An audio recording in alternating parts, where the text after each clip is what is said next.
localización de esta patología. La localización de esta patología la podemos encontrar en órganos pélvicos, también en el peritoneo, en el intestino, y se han encontrado hasta focos a nivel pulmonar. ¿Cómo o cuáles son los tipos de lesiones que nosotros encontramos? Hay lesiones superficiales como son la quemadura de pólvora, ¿sí? Que eso deja como una sombra, más o menos se conocen como una sombra, e incluso se genera como si fuese una sombra en llama, pero el color de estas lesiones van a diferenciarse de estos focos en las zonas donde se van a poderlas observar. Tenemos diferentes gamas, van desde lesiones negras, azules, rosadas, blancas. Hay una gran variedad, como ahorita vamos a poder ver. Entonces, estos son el otro tipo de lesiones que se pueden encontrar en específicas, pero pues que hacen parte de todo el tipo de lesiones que puede generar la endometriosis. Incluso hay unas lesiones vesiculares que hace muchos años se confundían o se decían que cuando se hacían laparotomías y se hacían esas lesiones vesiculares, se decían que eran secundarios a alguna enfermedad de transmisión sexual. Pero pues con el tiempo se han encontrado que estas lesiones vesiculares son más secundarias a la parte de la endometriosis o asociada a endometriosis. Hay una lesión muy típica que es la lesión del endometrioma, y esos endometriomas son lesiones quísticas en las cuales su contenido es sangre, ¿sí? Por eso es el contenido achocolatado. También producen adherencias y pueden comprometer los anexos, el intestino, producir incluso obliteración de las mismas trompas y causar obstrucción de las mismas, ¿sí? A nivel intestinal, pues genera el dolor que se puede producir por los focos que diseminan las diferentes capas de la mucosa, y esto en la época pues, de la menstruación genera la respuesta inflamatoria, que es lo que genera también dolor a nivel intestinal.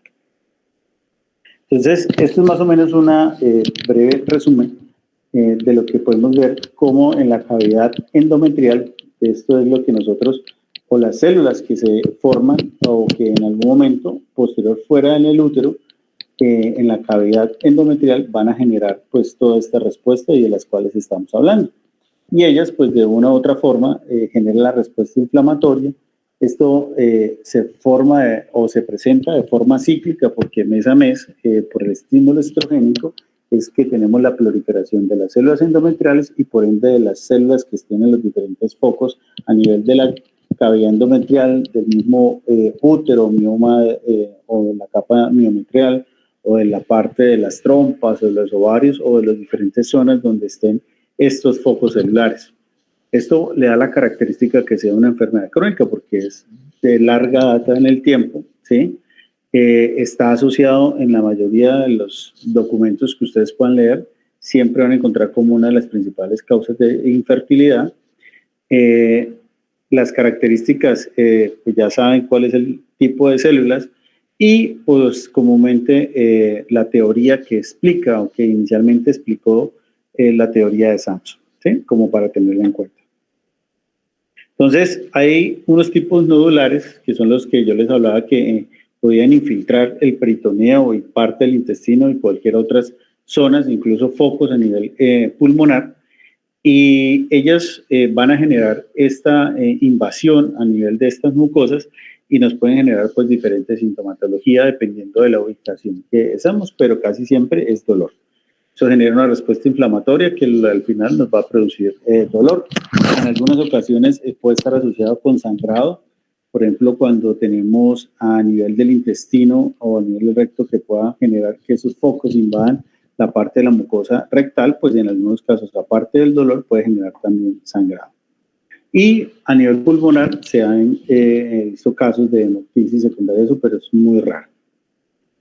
Ellos pueden, pues, las diferentes zonas o las zonas más cercanas a la pelvis, como nos pueden afectar, como es parte de los ligamentos, parte de la vejiga, parte del tabique recto vaginal, parte del tabique vésico-uterino y pues los ureteres que también tienen vecindad con esto.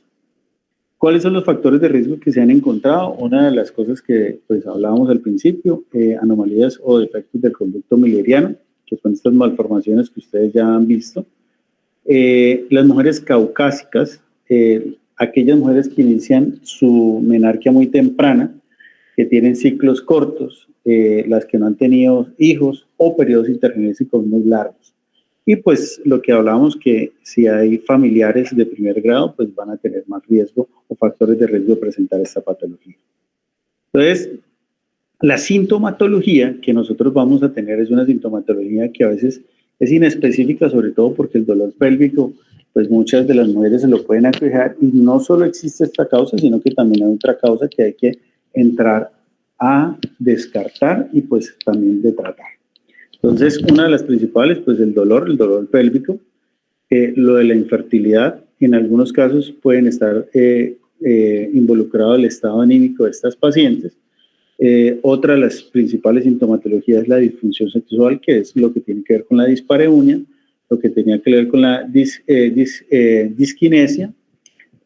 En algunas puede alterar también la parte vesical, porque nos puede producir dolor al orinar si alguno de los focos están ahí.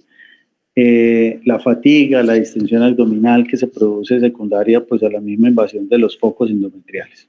Entonces, es una patología que principalmente su sintomatología está asociada con dolor y esto genera incapacidad en la mayoría de las mujeres que pueden presentar esta patología. Y la incapacidad que se produce es porque esta los lleva a que el dolor no puedan seguir con sus labores o cotidianidad. Entonces, hay que tener en cuenta para el diagnóstico la sintomatología, la sospecha importante o la triada que en algún momento nos enseñaban era la dismenorrea, dispareunia e infertilidad. Era una de las cosas que frecuentemente nos las colocaban como parte de la sospecha diagnóstica de esta patología. Si está asociado o se ve como causa de infertilidad, pues también tenemos que tener en cuenta. Recordar que el dolor pélvico es uno de sus principales síntomas y es una de las causas que tenemos que entrar a evaluar si es posible dentro de los diagnósticos que tenga el dolor pélvico. Recordar que pues, esto tiene una forma cíclica porque está asociado que cada mes puede ser antes de la menstruación, comenzar los dolores durante la menstruación y esto pues genera la ciclicidad de esta sintomatología.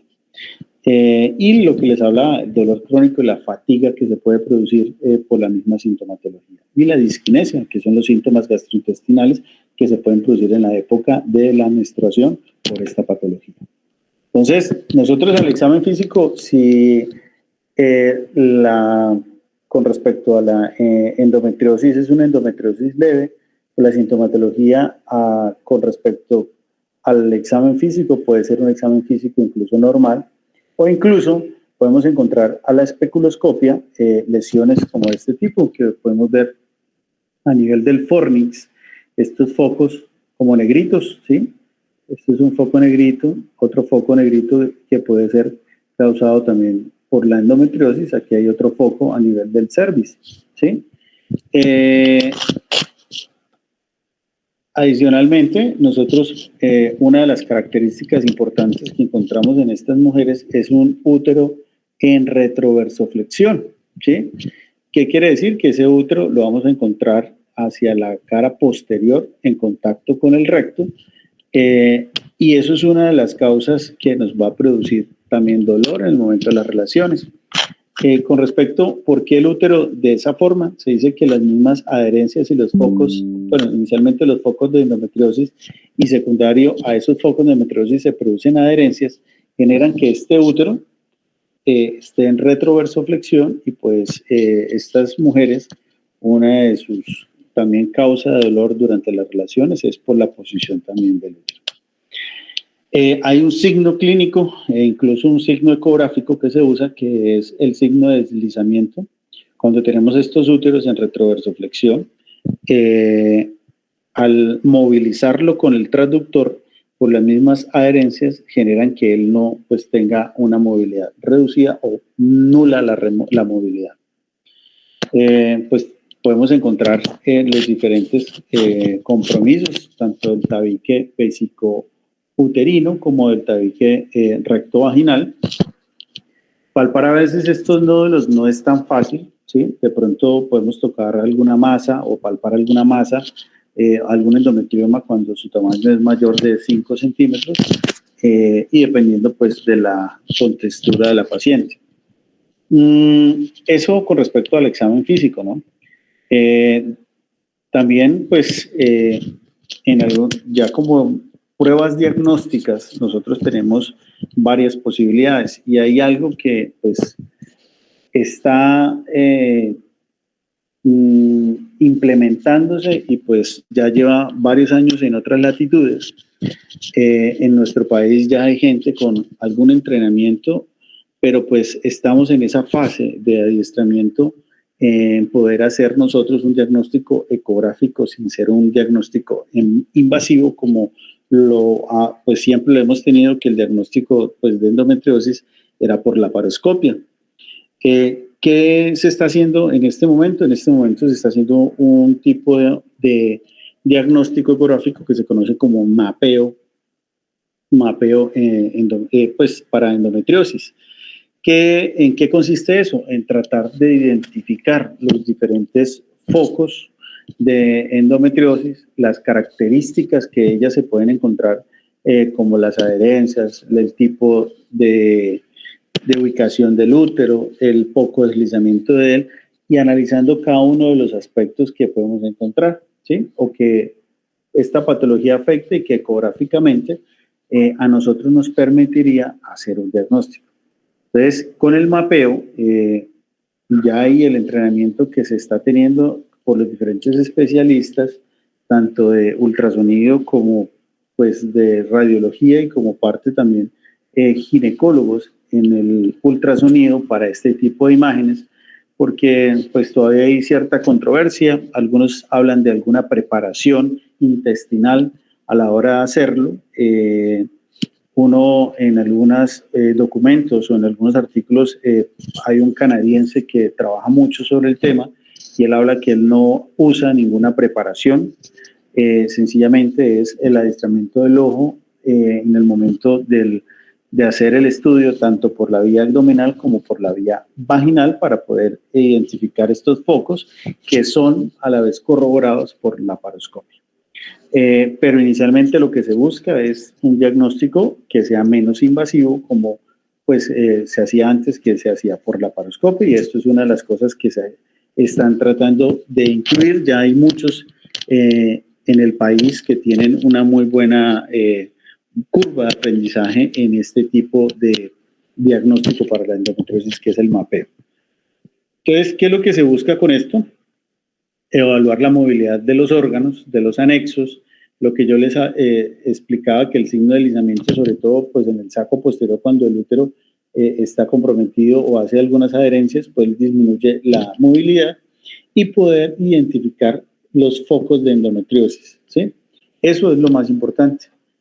Aparentemente suena muy fácil, pero pues ecográficamente pues hay que tener una curva de aprendizaje para esto. Entonces, estas serían las lesiones más fáciles que nosotros podemos encontrar. Esto sería un endometrioma.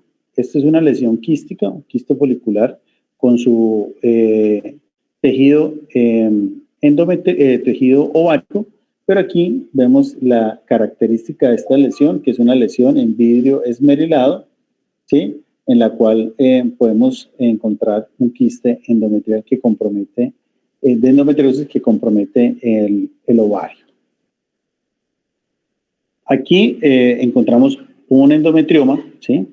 Miren la característica, vuelve a ser la característica de la imagen en vidrio esmerilado, que es lo que encontramos, porque el contenido es un contenido de sangre, ¿sí? Y esto es un compromiso de la trompa, en el cual hay una obliteración de la misma, y a su vez encontramos su líquido que está acumulado, por eso tenemos un hidrosalpinx ahí al lado. Adicionalmente, mira, este es un signo del beso, que le llaman. Entonces, ovario y ovario izquierdo, ovario derecho, cada uno tiene un endometrioma en su borde externo del ovario y están adheridos hacia la pared posterior del útero, generando como si fuese un beso, signo del beso que le llaman, al encontrar adherido estos dos ovarios a la pared posterior y pues encontrándose entre ellos, con dos endometriomas cada uno en su ovario. Aquí es una valoración del compartimiento anterior. Entonces, vamos a diferenciar que este es el útero, el endometrio.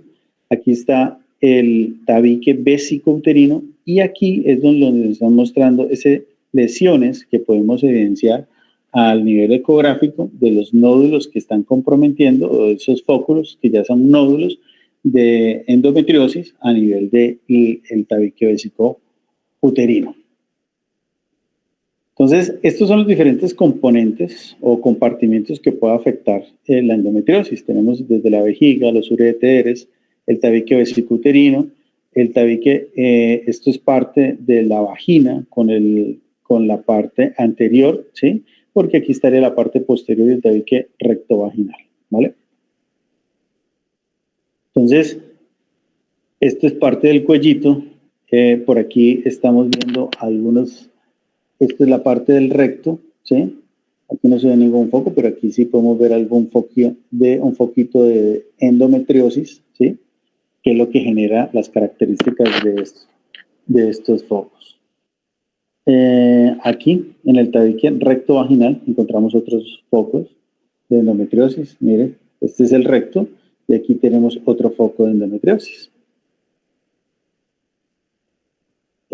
Más del tabique rectovaginal, entonces aquí hay más focos de endometriosis, los focos de endometriosis, ¿sí? A nivel del tabique rectovaginal. Entonces, el diagnóstico que, pues, el pilar de los diagnósticos que se tenía o la forma que diagnosticábamos endometriosis, el gold estándar durante muchos años ha sido la laparoscopia.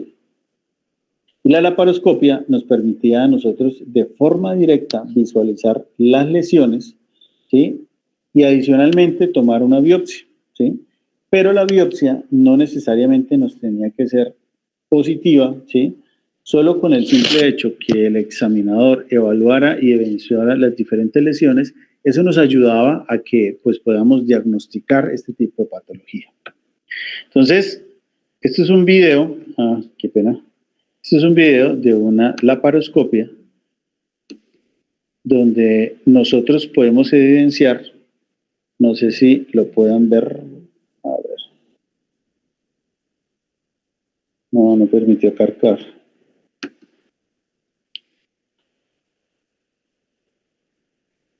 No sé si ustedes lo pueden ver.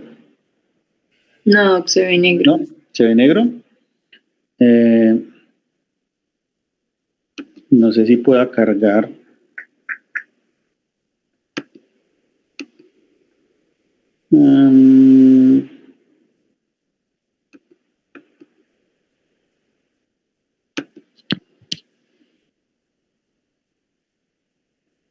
Déjame ver si...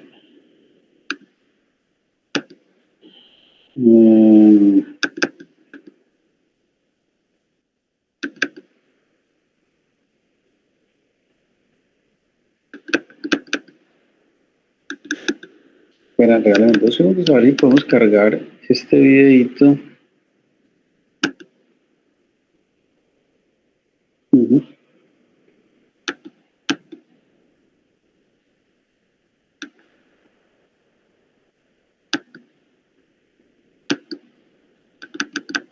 Y ya volvemos nuevamente a la presentación. Espera a ver si me deja compartir esta desde acá. Entonces, a ver, lo volvemos desde el inicio. Entonces, ustedes pueden ver lo inicial que veían en el fondo del útero, ¿sí? ¿Sí ven la parte del fondo del útero? En esa parte del fondo, mira, aquí está, puede ser o una trompita, la parte posterior del útero y el contenido de sangre en el fondo, ¿sí? E incluso eso, pues, es lo que la menstruación retrógrada, que es una de las teorías, incluso ahí vemos en el fondo, allá en la parte posterior, algo de lo que es alguno de los focos de los diferentes tipos de lesiones que podemos ver.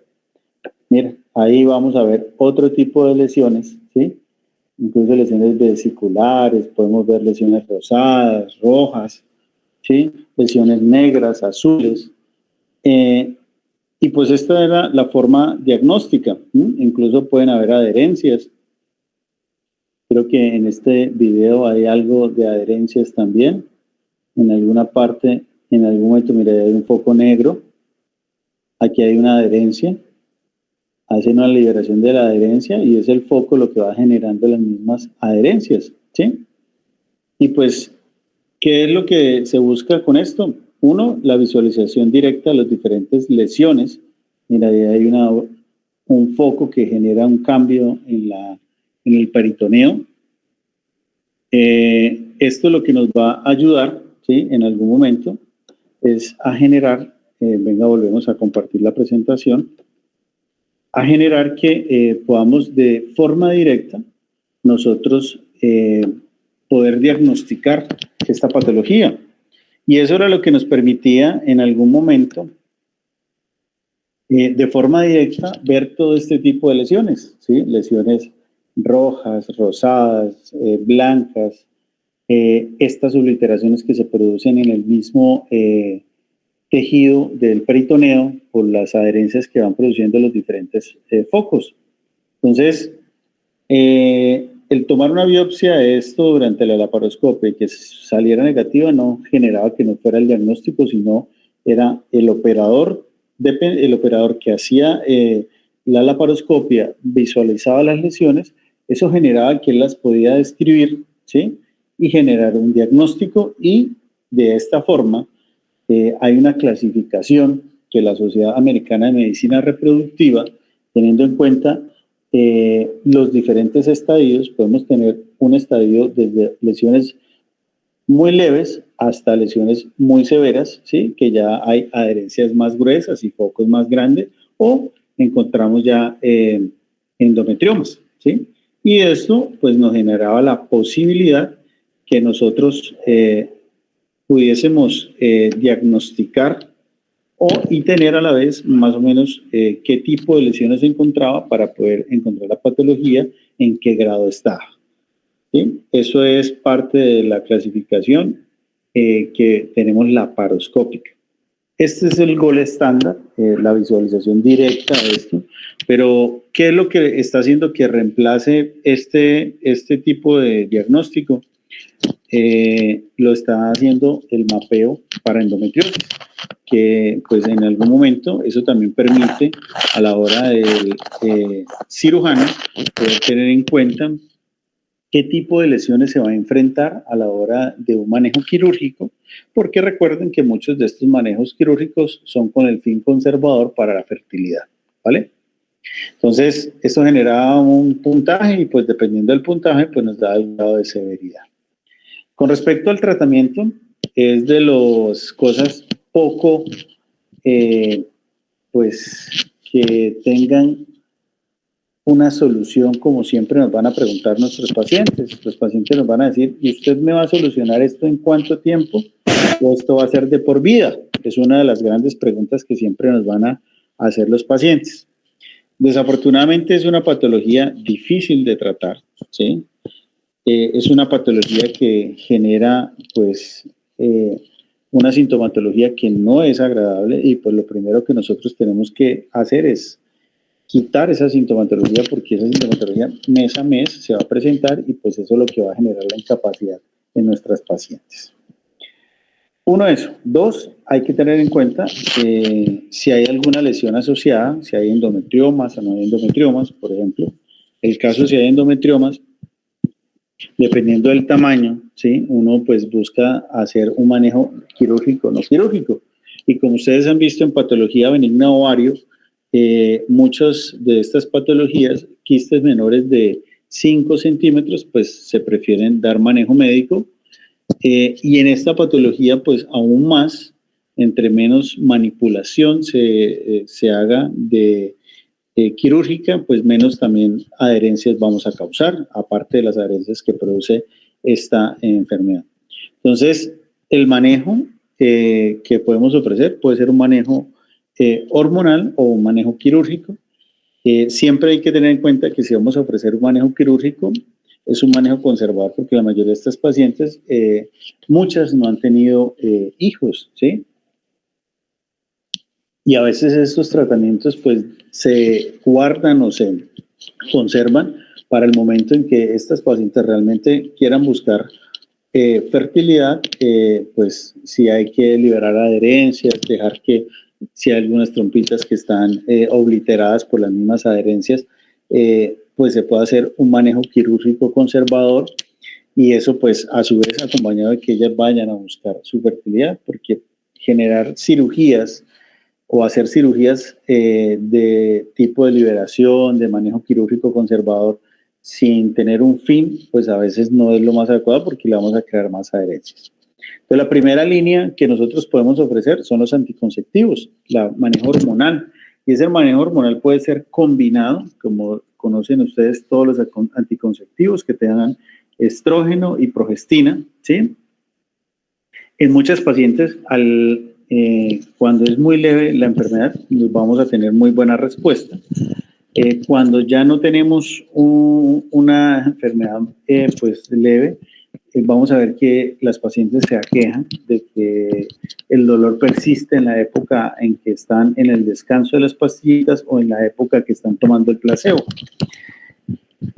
Y ellas van a seguir con la sintomatología y eso pues nos va a hacer que pues una falla en la parte inicial del tratamiento. La otra pues línea que tenemos dentro de esa primera línea son las progestinas únicas sin estrógenos. Dentro de las progestinas ustedes encontrarán el levonorgestrel, la nordigestrona, ¿sí?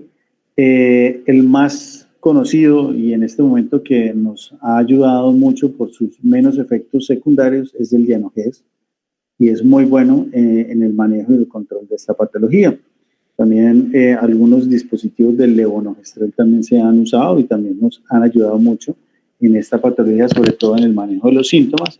Y en otra patología que vamos a hablar que a veces se asocia con esta, también es muy importante estos dispositivos de levonorgestrel. Ya como segunda línea, ¿y por qué de segunda línea? El problema de esta segunda línea son la sintomatología secundaria que ellos producen. Entonces, estos análogos nos van a llevar como a una menopausia y pues generar una menopausia en estos, con el uso de estos medicamentos, pues no es nada cómodo para la paciente porque tenemos que tener en cuenta que ellas están en edad reproductiva. Y los efectos secundarios tanto de los inhibidores de la aromatasa como los análogos de los andrógenos también es muy importante ellos a la hora pues de tener su manejo. Hay que recordar que pues a pesar del uso o el freno de estos agonistas, ellos generan un estímulo, un sobreestímulo a nivel de las FSH y de la LH, que a su vez esto hay que tener en cuenta que esa sobreestimulación también tiene unos efectos secundarios y que tampoco pues si ellos están en programación de un embarazo pues deben protegerse o debe combinarse con otra anticonceptivo oral o con otro método de planificación. Entonces, esta segunda línea, desafortunadamente, sus efectos secundarios son los que hacen que muchas de estas pacientes no generen estas terapias a largo plazo. Y ustedes deben ser conscientes que esto es una terapia que es a largo plazo. Hasta que no lleguen a la menopausia, no vamos a poder liberarlo de un manejo que pues, nos genere de forma conservadora el manejo de la sintomatología de estas pacientes. Entonces, aquí tenemos algunas de las progestinas y sus efectos secundarios. El que menor nos produce es el Dianogés. Los otros sí tienen más efecto o producen más esos efectos secundarios. Con respecto, pues, a los agonistas o a los inhibidores de las aromatasas, pues, la sintomatología vasomotora, que en algún momento nos van a producir, y en otros, pues, la aparición de vello, acné o estos efectos secundarios no deseados. Dentro de los análogos, pues, lo que hablamos, parte de la sintomatología que hace por el freno a nivel de la FSH-LH, como esa simulación de menopausia, entonces generan una sintomatología pues, que no es muy agradable.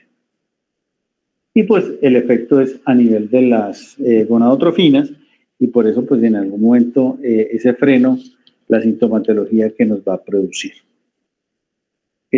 No sé si al momento tengan alguna pregunta con respecto a lo que llevamos de endometriosis.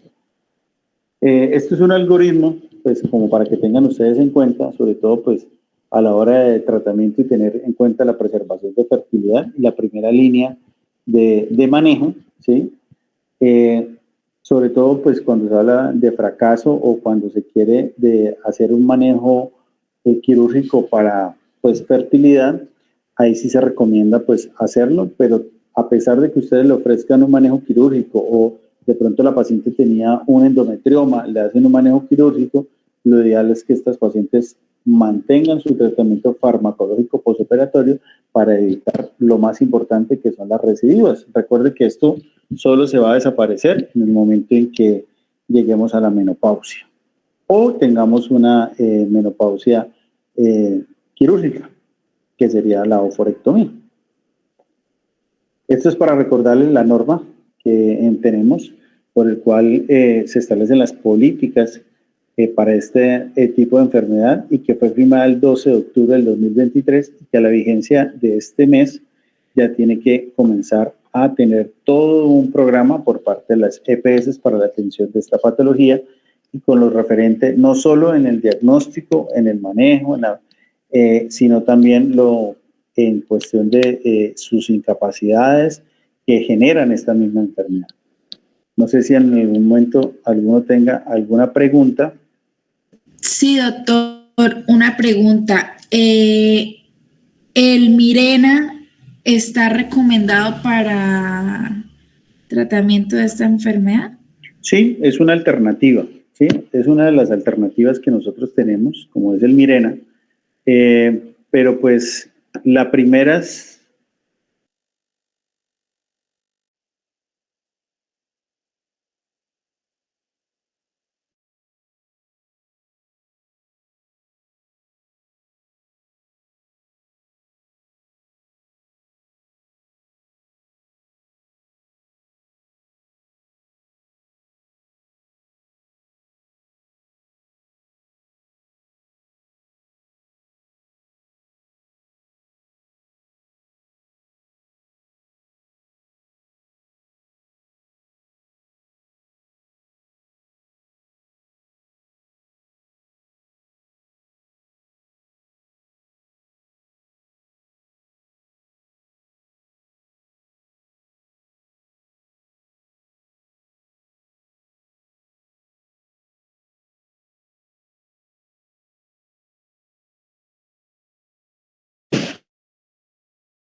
Bueno, qué pena que se terminó la conexión. Entonces, ya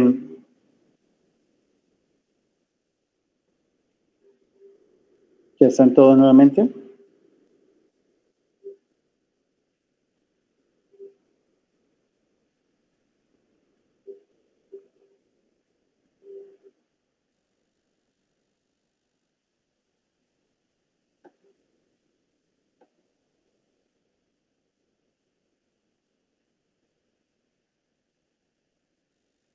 ¿Me escuchan? Sí, doctor. Sí. Entonces, la pregunta que nos hacía la doctora, teniendo en cuenta que es una progestina única, es una gran ventaja, ¿sí? Y es una alternativa que nos ha ofrecido el uso del Mirena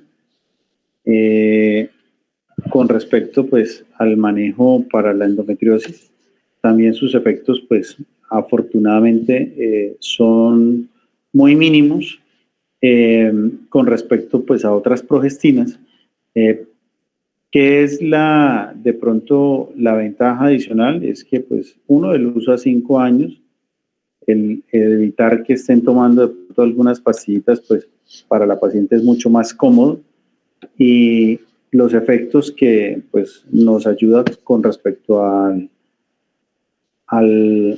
manejo de la patología han sido muy buenos, ¿sí? Inicialmente se hacía manejo, por ejemplo, con la medroxiprogesterona, pero los efectos secundarios de la misma medroxiprogesterona eran poco deseables. De los análogos se usaba leuprolide, pero el leuprolide las pacientes lo abandonan porque comienzan con sofocos, comienzan con disminución del deseo sexual, con menor lubricación, y pues obviamente es una paciente joven que con una sintomatología de menopausia no es nada agradable. Recuerden esta norma porque para ustedes cuando ya estén ejerciendo van a encontrar que esto las EPS ya deben tener implementado todo un programa para estas pacientes, ¿vale? Entonces, no sé si tengan alguna otra pregunta más. Doctor, usted mencionaba que dependiendo del tamaño de los quistes, mirábamos si se hacía un manejo médico o un manejo quirúrgico. Sí. ¿Me podría, por favor, repetir todo el tamaño? Qué pena. Lo que pasa es que recuerden que toda masa después de los 5 o 6 centímetros, idealmente 6 centímetros en adelante, pues difícilmente vayamos a tener una respuesta al manejo médico, ¿sí? Sobre todo por el riesgo de torsión de estas masas que pueden generar sobre su propio eje y pues causarnos un abdomen agudo por una torsión de estos quistes, ¿sí? ¿Qué encuentra uno con respecto a la endometriosis? A veces le dicen a uno, por ahí hay algunos estudios que hablan de hacer manejo médico, ¿sí? de estos endometriomas para evitar pues la manipulación, ¿sí? de esta patología.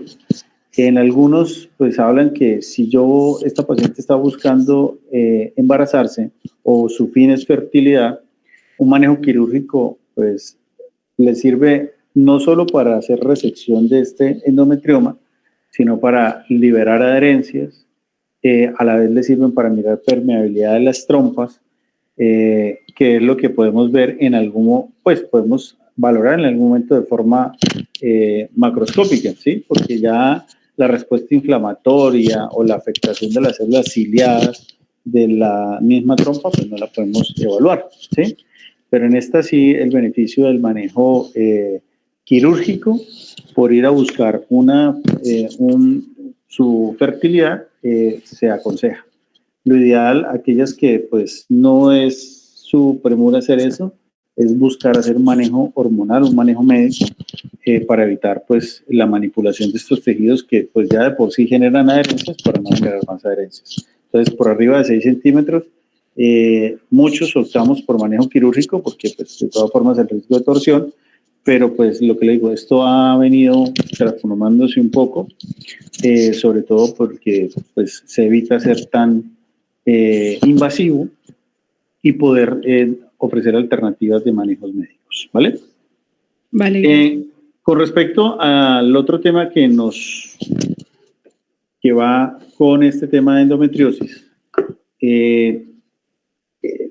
hay una diferencia sustancial. En una hablamos que era un tejido en focos en la cavidad pélvica, ¿sí? Que salían de la cavidad endometrial e iban allá. En este estamos hablando de una patología que su teoría habla que lo que es el endometrio, ¿sí? Estas células endometriales que son glandulares, estas células que son músculo miometriales, comienza a haber una invasión de estas células, generando que estas células o este músculo o este útero se vea hipertrófico, ¿sí? Que genere un cambio en la morfología de esta estructura y formando una estructura que ese miometrio genere sus cambios y genere una hipertrofia por el estímulo que se produce de estas células endometriales. Es como si se hablara de una invasión de estas células endometriales a las células miometriales y eso genera un crecimiento de estas células causando que este útero, una de sus principales características, parece un globo. Eso es la parte de la endometriosis. Como característica importante, encontramos que esta patología causa sangrado y dolor. Normalmente, si ustedes ven en la endometriosis, está asociado a infertilidad. En estas pacientes no está asociado a infertilidad. En estas pacientes se habla que ellas posterior, años después, comienzan a generar sangrados y no se encuentra como una relación directa de la causa del por qué ellas hacen ese sobreestímulo de las células endometriales, causando esa invasión hacia las células miometriales. Eso es una de las tantas hipótesis que hay, pero pues realmente no hay como una directa. Hay algunos factores de riesgo, como es los restos mullerianos que hablamos, como también para la endometriosis, que en algún momento pues generan como esa asociación de esas células pluripotenciales que puedan tener alguna estimulación hormonal. Como tal, no hay mucha prevalencia de esta enfermedad y es dado porque muchas veces el diagnóstico ya es en la patología. ¿Qué es en la patología? Pacientes que han tenido sangrados, les hacen estudios, legrado, a veces está asociado hasta los propios miomas y generan que pues en algún momento sean llevadas a manejo quirúrgico y al final es donde se encuentra que tenía adicionalmente una adenomiosis. Se presenta más o menos en un 20-35% de las mujeres, es más en mujeres múltiples, o sea que han tenido muchos hijos, diferente de pronto a la endometriosis que normalmente se asocia a infertilidad. Puede coexistir con otras enfermedades como es sobre todo la miomatosis, algunas se han relacionado, y eso pues, o también con cirugías previas por otras patologías como la endometriosis, pero normalmente uno encuentra estas adenomiosis relacionadas con miomatosis o en algunos casos con endometriosis, pero si ustedes ven, como la historia natural de la enfermedad casi no es muy compatible. ¿Cómo se presenta? Con sangrado normal casi en el 65%, es como la principal sintomatología, y dismenorrea, que es como el asociado a los mismos sangrados. Pues dolor pélvico en muchas patologías valvulitis se puede presentar y en un tercio son asintomáticas y pues pueden aparecer al final de la reproductiva de las pacientes. Uno de los principales síntomas, sangrado, es lo que ustedes van a encontrar y al examen físico van a encontrar ese útero aumentado de tamaño sin ninguna masa que puede ser sensible, sobre todo en la época de la menstruación. Y es un útero de crecimiento que pues desproporcionado, sobre todo porque pues se palpa grande sin ninguna masa, ¿sí? Como sin ninguna otra causa asociada. El diagnóstico pues lo hacemos histológico ya en patología cuando se hace histerectomía. Es una de las cosas que nosotros debemos diferenciar de pronto de otras causas porque a veces pensamos que esos sangrados sean por otras causas y pues nunca le hacemos un legradito biopsia y estas biopsias que también se pueden hacer por histeroscopia pues también nos podemos hacer con diagnósticos diferenciales de otras patologías. Hay que tener en cuenta que pues producen sangrados, dismenorrea y útero aumentado de tamaño, que es lo que hemos hablado. ¿Con qué lo podemos diferenciar? Con embarazo, porque pues recuerde que en las primeras etapas del embarazo pues puede crecer el útero de esta forma como no pues un útero de semanas avanzadas, pero sí un útero de 18, de 16 semanas, un crecimiento de un útero, pues en una paciente que no tiene ninguna otra patología asociada como de miomas o masas que puedan cambiar el tamaño, hay que diferenciarlo. Por los miomas puede también causar sangrados de otras causas como son los pólipos endometriales o la misma endometriosis. Esto es una resonancia donde nos muestra cómo es el útero o la caracterización de este útero, que tiene una pared anterior más grande que la pared posterior, donde vemos la imagen del endometrio, donde vemos lesiones quísticas, ¿sí?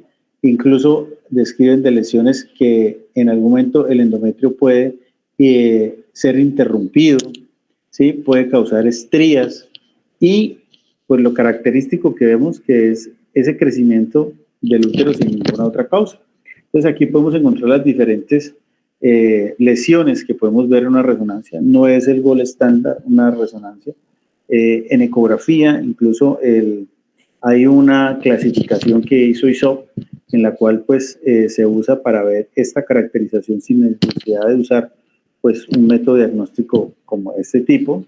De pronto una resonancia o un TAP lo van a usar ustedes en el caso de que tengamos una masa o bueno un útero que no puede diferenciar si tiene alguna masa adicional y pues de pronto con este tipo de imágenes lo puedan hacer porque es un útero pues aumentado de tamaño que ecográficamente pues de pronto no lo pudieron evaluar por el aumento del panículo adiposo de la paciente y por las características del útero por vía transvaginal no alcanzaron a poder hacer una buena insonación. Pero pues con el MUSA, que es el consenso que nos hizo para el diagnóstico de esta patología, pues nos puede mostrar muchísimas de las características que incluso ellos usan hasta la reconstrucción en 3D para ver las diferentes lesiones quísticas, ¿sí? Ya hablamos de las lesiones estriadas que se hacen a nivel del endometrio, ¿sí? También pues aquí nos muestran lesiones quísticas, lesiones estriadas, estas lesiones que son hipercaptantes también a la imagen o al uso del Doppler, e incluso estas lesiones en abanico son muy características de esos úteros de adenomiosis. Entonces, esto es un esquema de lo que ellos nos muestran de las diferentes lesiones que podemos ver, desde las lesiones quísticas, ¿sí? Los lagos que se pueden producir, las lesiones estriadas a nivel de la misma, del endometrio. Aquí como podemos ver, ¿sí? Estas lesiones o las lesiones en abanico que les hablaba, el cambio en el tamaño del útero, mire que aquí hay una pared más grande que la otra, ¿sí? Esta es la pared anterior más pequeña que la pared posterior, aquí un útero globoso, que son como las diferentes formas como nos podemos encontrar estas lesiones, el endometrio irregular que podemos evaluar también a nivel ecográfico y la interrupción de la misma el endometrio. Entonces, este consenso que nos hizo en el MUSA para poder pues, hacer el diagnóstico ecográfico y sospecha de esta patología sin necesidad pues, de ninguna otras formas invasivas. El manejo de esta patología, pues tenemos que es un manejo también hormonal. Este manejo hormonal pues está encaminado muy parecido a la endometriosis, pero pues en estos patologías lo que uno busca es evitar el uso de estrógenos. Por lo regular siempre pues es usar progestinas, sobre todo que estas pacientes por lo regular son pacientes que ya han tenido su pareja satisfecha, y lo que buscamos en ellas es un control del sangrado. Con estas pacientes fue una de las que muy frecuentemente se comenzó a usar el Mirena inicialmente como progestina única y pues si ustedes en algún momento leen con respecto a adenomiosis que no hay mucha literatura al respecto porque es una patología que como pues bien sabemos diagnosticamos es al final en una histerectomía ya el reporte de patología. No hay mucho como tal con respecto a ellas, pero el manejo es de progestinas y de uso hormonal, ¿sí? Estos son diferentes pues, guías que ustedes pueden encontrar de dónde leer endometriosis y adenomiosis. Hay muchas cosas y cada día, vuelvo y les digo, hay consensos completos con respecto al manejo y al diagnóstico de endometriosis. Con respecto a la adenomiosis, pues es muy poco lo que van a encontrar y pues la característica es más clínica que cualquier otra cosa que lo que nosotros podamos sospechar con respecto a esta patología. Y pues lo que ecográficamente en algunas de métodos diagnósticos como es la ecografía nos puedan reportar este tipo de cosas y pues eso es lo que nos ayuda al diagnóstico. No sé si tengan alguna otra pregunta.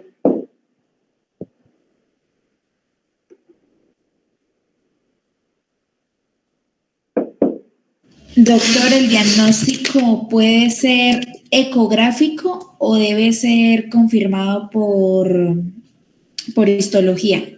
No, lo que pasa es que la histología es lo que nos ha enseñado que muchas de estas pacientes que fueron llevadas a histerectomía por sangrado y miomas tenían adicionalmente una adenomiosis, o por sangrados fueron llevadas a manejos porque le hacían manejos múltiples y no había mejoría ni control del sangrado y al final terminaban en un manejo quirúrgico definitivo y lo que encontraban era que tenía una adenomiosis. Lo ideal es un manejo, pues un diagnóstico no invasivo como es la ecografía. ¿Qué es lo que buscan estos consensos o qué es lo que buscan este tipo como el mapeo o como el MUS o como el MUS? Es tratar de ir adiestrándonos al ojo con estas patologías que a veces ecografías en 3 minutos hacen una ecografía y pues no le dedicamos sobre todo pues a este tipo de patologías hacer una búsqueda adecuada, ¿sí? Entonces, con el MUSPA, pues el MUSPA no es tan complejo. Si ustedes ven, evidenciar esas lesiones de pronto no son tan complejas como las describen en la endometriosis. El mapeo para la endometriosis, pues la verdad, bajo mi concepto, necesita una curva de aprendizaje adecuada, ¿sí? Como aquel que aprende a hacer alguna cosa, pues entre más haga, pues entre más adiestre el ojo, pues más va a poderlo diagnosticar de esa forma y pues sería lo ideal.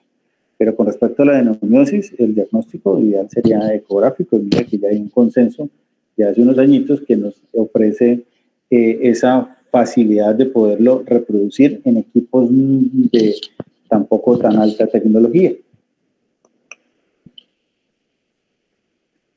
Doctor, qué pena, ¿en qué casos solicitaríamos la resonancia? A lo que yo les decía, de pronto en algunos casos cuando es difícil realizar por un útero muy grande que se sale de la visión del transductor vaginal y que por vía abdominal estas pacientes pues tengan una hipertrofia a nivel de la pared abdominal, ¿sí? O sea, estamos hablando que sean gorditas y no sea tan fácil hacer una ecografía y el ecografista describa, o el ginecólogo que hizo la ecografía describa una masa a nivel del útero, ¿sí? ¿Y por qué? Porque él no la pudo diferenciar, entonces nos toca pues mirar qué es esa masa, porque a veces es el útero sencillamente que tiene un aumento de tamaño en alguna de sus paredes y pues no hay una buena descripción por parte del ecografista, ¿sí? Entonces, muchas veces se nos describen masa en pared anterior del útero o en cara posterior del útero que compromete parte del endometrio y genera cambios en las estructuras miometriales, pero no te dicen si es un mioma o qué es. Entonces, ante la sospecha de eso, pues sí es mejor hacer una resonancia o hacer una tomografía con contraste, que es la que nos serviría en el momento para poder nosotros ver a nivel de la pelvis si es una masa realmente o es sencillamente el útero aumentado de tamaño por estos cambios hipertróficos en el endometrio, ¿verdad? Listo, doctor, gracias. Con mucho gusto. No sé si algún otro tenga alguna otra pregunta.